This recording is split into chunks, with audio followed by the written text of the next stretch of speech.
We asked young carers and young adult carers what impact would it have on you and your family to have no wrong doors in place. And this is what they had to say.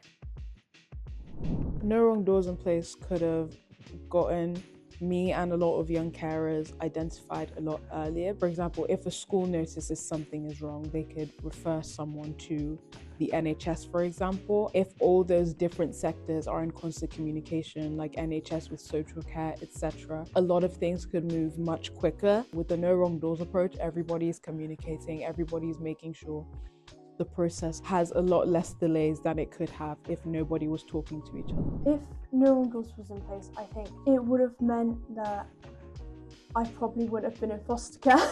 If it was in place to me, it would mean that I would have gotten the support.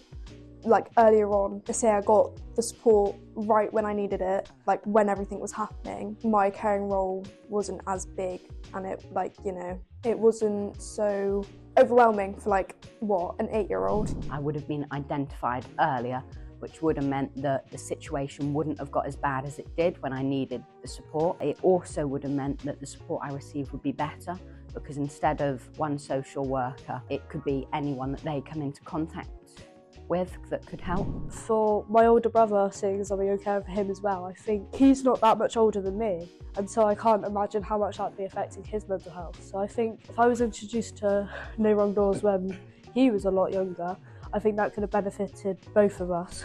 I think that if it was put in place sooner, then not only my mum's mental health, but mine wouldn't have got as bad as it did. I think the impact it would have had on me and my family is less guilt. There was a lot of guilt when it would be things like me going to university, and it would remove that, because that is a barrier to some young carers, and it was for me.